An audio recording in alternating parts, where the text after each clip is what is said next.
Yo, what's up, guys? And today we're going to be breaking down the massive post-credit scene for Fantastic Four First Steps. So, the movie came out Friday. We're recording this on Sunday, and honestly, in between those days, we honestly got some news on the post-credit scene. So, uh, you guys can go ahead and give your own theories in the comments below.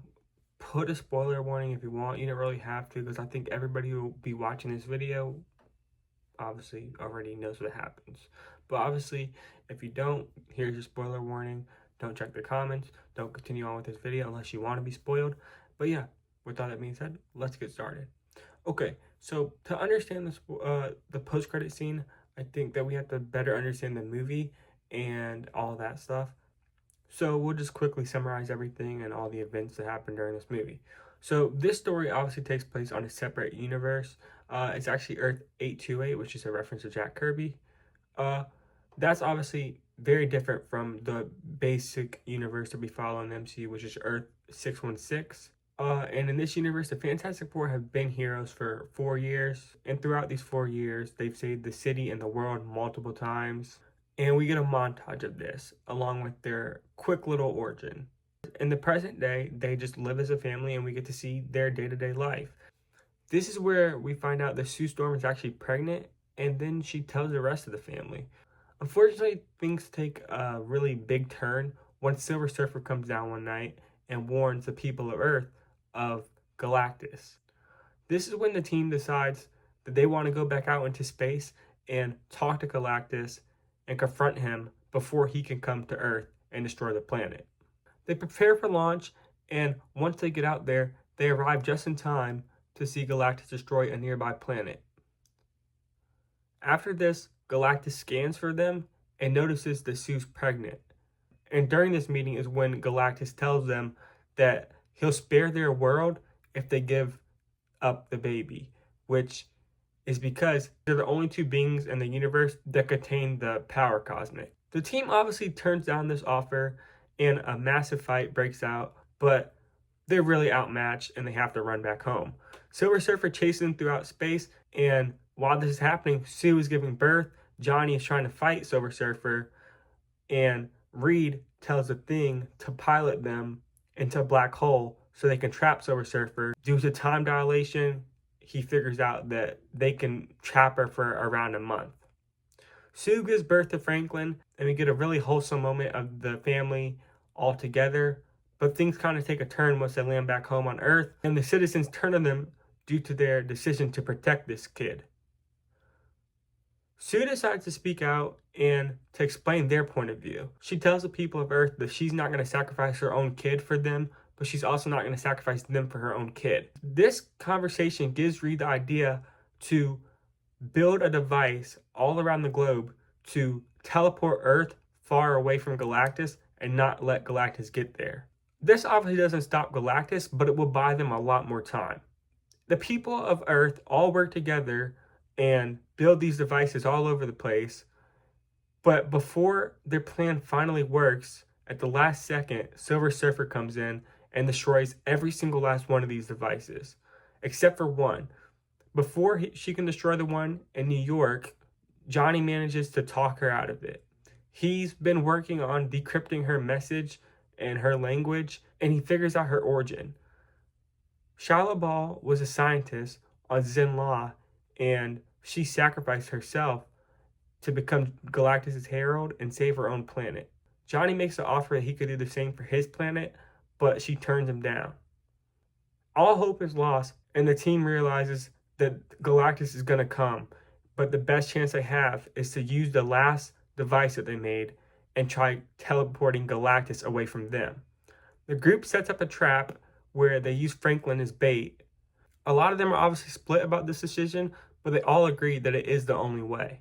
Galactus comes to Earth, and the trap almost works, but he realizes that the baby was a fake. He goes to the Baxter building where the real Franklin is and gets ready to take him, but Sue uses her full power to push him near the device so they can teleport him away.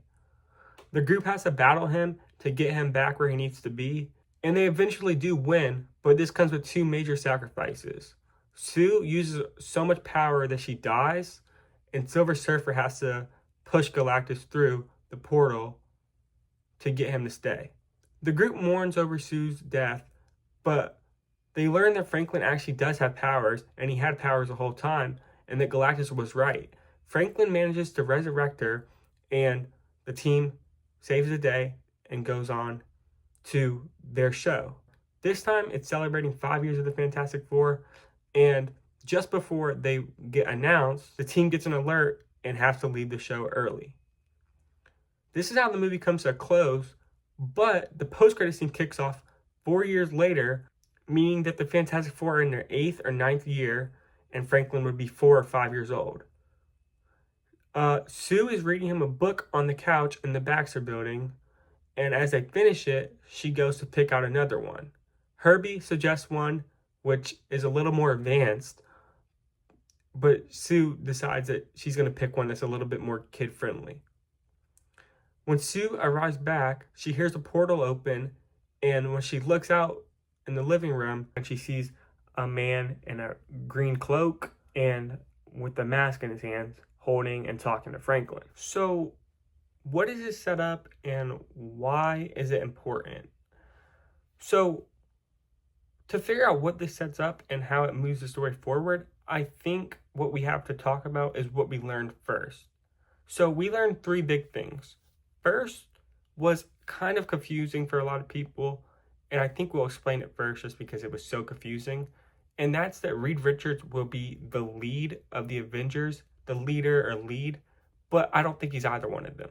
He's not the lead of the movie, and he's not going to be leading the Avengers. I think he's going to be one of the leads. He's going to be one of the main focused on characters in the movie because it's his son, it's his family. He's a leader of the Fantastic Four, and they're one of the main 3 teams in this movie. So he's going to have a big role, but he's not going to lead the Avengers. I think Matt Shakman misspoke when he said that. I think he's already said that he misspoke about it. But we know that. We know that the Avengers or Thunderbolts or X-Men, some of the Doomsday cast will be on the Fantastic Four set. They've confirmed that and talked a lot about that recently. And then 3 is that was Robert Downey Jr. in that mask and in that post-credit scene. It wasn't a stand-in. It was actually Robert Downey Jr. It was obviously filmed on the Doomsday set. So just like the Thunderbolts post-credit scene, I'm assuming both these will be scenes from Doomsday. I'm assuming that this scene takes place before the Thunderbolts one, and it kind of leads into the Thunderbolts one. I'm assuming what happens is, I don't know where Reed, Ben, or Johnny are, but I'm sure they're going to be on it right away. I'm sure this is going to be one of the very first scenes in Doomsday. If I'm picturing and mapping it out in my head, we get Doctor Doom's origin or an opening with him kind of like, that has to top the one that Thanos has, with him wiping Thor and Hulk and like the whole Asgardian ship. It has to be even bigger than that. I don't think he fights the Fantastic Four. I think they wait for that, but even if he does, I don't think that tops that. So he has to have like his origin and then maybe a fight with the Fantastic Four. Like everything that led him to this point would be pretty cool. Then he just cooks the Fantastic Four. They have to go to the 616, I'm thinking, to get more backup. You know, Reed has been studying the multiverse, we know from this movie. And yeah, I can honestly see that happening in Doomsday. They have more tech in this, in their universe, so they'll be better off there. They have a ship and everything. So I'm sure they go to the 616, go back home. That's probably where something happens with the X-Men. I think that Reed and the Fantastic Four are going to be on the outskirts of this fight, though. I think it's going to be Avengers versus X-Men, and Reed and them are going to be like, no, Doom's behind all this. And I think Reed is going to be the smart one there and realize, no, he's trying to get you guys to fight. Let's stop. But we do know that Fantastic Four will fight with the X-Men and maybe some of the Avengers, too, because some spoilers have got out there. And I guess there's going to be a fight with Nightcrawler and Mr. Fantastic. So that could be pretty interesting. Yeah, I think it tells us a lot. It gets me very excited. Another thing is there was a lot of Latveria teases in this movie. So I'm really interested to see what universe this Doom comes from, and if it's from this universe or if it's from the 616 or a different universe entirely. I'm really excited for that. I really just want to know his origin story. I think we'll get a little bit more of that in the first trailer for the movie, but I mean, I'm excited for the movie, you guys know that, but I just really wish they would tell us anything about this Doom, because I'm excited because it's Avengers movies, but you guys know I don't love this idea to bring him back. But all of these movies and projects have been very good to me recently. Like the MCU, I'm tired of hearing like, is the MCU back? I think they've been pretty good consistently, like recently. Uh, but I'm still not sold on that decision. Actually, there have been some rumors I heard where they're saying that he might stay after Secret Wars, and that's the worst decision ever, in my opinion. That's for a different video. But in my headspace, I'm thinking that Doom will be from Earth 828. And I'm thinking the way they're going to do it is when all this galactic stuff was happening, he was having his origin story and everything. And then he came back and figured out, like, oh, the Fantastic Four did this. Maybe he doesn't like the way they went about it. Maybe Galactus' ship is still there. Maybe he explores that. Maybe Reed's exploring that. Who knows what's happening? Maybe they have beef because of that. But I think that this being an alternate universe makes this Doom being from there work even better. And then maybe the Doom in the 616 universe will be somebody else and be completely different. And we'll see that post-Secret Wars. That's what I'm hoping right now. But that part is just for the 616 part and post-Secret Wars. I don't really care if Robert Downey Jr.'s Dr. Doom is from this universe or a different one. I just kind of hope it's not 616. I don't think it is 616, obviously. But yeah, let me know what you guys think in the comments below. Very interesting. And yeah, thank you guys so much for watching, and peace out.